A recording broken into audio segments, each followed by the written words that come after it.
Serial में आने वाला है एक नया ट्विस्ट। जी हाँ, अब फाइनली अनुज को अनुपमा की याद आ ही चुकी है। अनुज ने अपना गुस्सा भुलाकर अनुपमा को अपना लिया है और वो अनुपमा के सामने भीख मांग रहा है मदद की। वो भीख मांगता है अनुपमा से कि वो उसकी मदद करे ताकि वो अपनी बेटी को ढूंढ सके, क्योंकि 6 महीनों से उसकी बेटी का अता पता ही नहीं है। उसने हर जगह ढूंढा, बहुत कोशिश करी, पर लेकिन उसको आद्या कहीं नहीं मिली। आखिर में आकर उसने यहाँ ढूंढने की कोशिश करी, पर लेकिन छोटी यहाँ भी नहीं थी। उस दिन के बाद से अनुपमा और आद्या की याद में पागल हो चुका था। वो सब चीज़ों का ब्लेम अनुपमा के ऊपर डाल रहा था, पर लेकिन जब वो अनुपमा उसके सामने आई तो वो अपना सारा गुस्सा भुलाकर अनुपमा के पास आ गया। यहाँ अनुपमा कहती है कि अनुज, आप फिक्र मत कीजिए, अब मैं आपके साथ हूँ ना। आप चाहे कुछ भी हो जाए, कितनी बड़ी परेशानी क्यों ना है, मैं आपके साथ रहूँगी और आप देखिएगा हम छोटी को जल्द ढूंढ निकालेंगे। आखिर आप मुझे बात बताइए कि 6 महीने पहले हुआ ही क्या था। यहाँ पर अनुज उसे सारी बात बताता है कि आखिर 6 महीने पहले ऐसा क्या हुआ था, इसकी वजह से छोटी ने घर छोड़ दिया था। यहाँ पर इतने सालों के इंतजार के बाद अब फाइनली अनुज और अनुपमा एक हुए हैं, पर लेकिन इन दोनों को अलग करने के लिए यहाँ पर आ चुकी है श्रुति। जी हाँ, श्रुति 6 महीनों से अनुज का बिजनेस संभाल रही है और अब वो नई मालकिन है कपाड़िया एम्पायर की। यहाँ पर अनुज को तो काम की सुध है ही नहीं, तो ऐसे में श्रुति ने मौका देकर अनुज का सारा काम संभाल लिया है। पर लेकिन वो यहाँ पर अनुज के लिए नहीं बल्कि अनुज के बिजनेस के लिए आई है, ताकि अनुज के नाम जो सारा बिजनेस है, सारी प्रॉपर्टी है, वो उसके नाम हो सके। यहाँ पर वो दिखाने वाली कि अनुज से कितना प्यार करती है और आद्या उसके पास है, पर लेकिन असल में आद्या उसके पास है ही नहीं।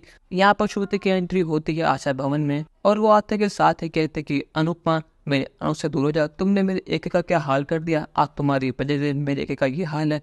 मैंने पिछले 6 महीनों में अनुज को कहाँ ढूंढा, मैंने उसको हर गली हर मोहल्ले ढूंढा, पर लेकिन फाइनली मेरे एक मुझे यहाँ मिलेंगे। अनुपमा, जो कुछ भी हुआ उसके जिम्मेदार सिर्फ और सिर्फ तुम हो। तुमसे मैंने कहा था कि तुम और अनुज एक हो जाओ, पर लेकिन आखिर में तुमने क्या करा, तुमने अनुज को धोखा दे दिया।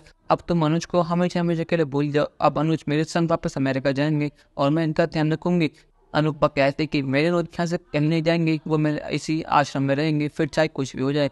यहाँ पर श्रुति कहती है वो तो वक्त बताएगा। वो कहती है कि एक तुम अपनी बेटे से मिलना है नहीं, क्योंकि आद्या मेरे पास है और बिल्कुल ठीक है, वो तुमसे आज भी नाराज है, पर लेकिन मुझे पक्का पता है कि तुम उसको मना ही लोगे। आद्या के ना सुनने के बाद तो अनुज मानो पागल सा हो गया है। वो कहता है कि श्रुति, मेरी बेटी कहाँ है, मुझे उससे अभी के भी मिलना है।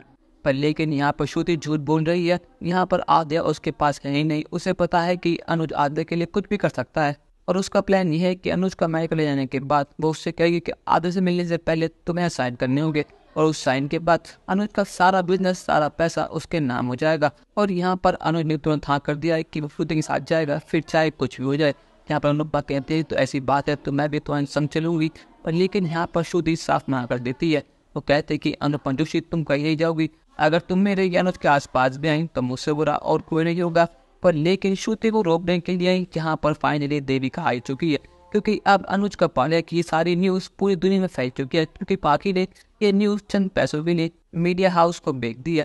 अब पूरी दुनिया को पता है कि द ग्रेट बिजनेसमैन अनुज कपाड़िया एक भिखारी बन चुका है। तो यहाँ पर देविका भी आ जाती है। वो कहते हैं कि अनुज कहीं नहीं जाएगा, तुम पहले हमें प्रूफ दिखाओ कि तुम्हारे पास आद्या है नहीं, और अगर तुम्हें इतने प्यार है कैसे तुम आद्या को यहाँ पर लेके आती, ना तुम अनुज को वहाँ लेके जाओगी। तुम्हें जो भी करना है यही पे करना होगा, वरना मुझसे बुरा और कोई नहीं होगा। क्या यहाँ पर देविका उसका प्लान कामयाब होने देगी नहीं?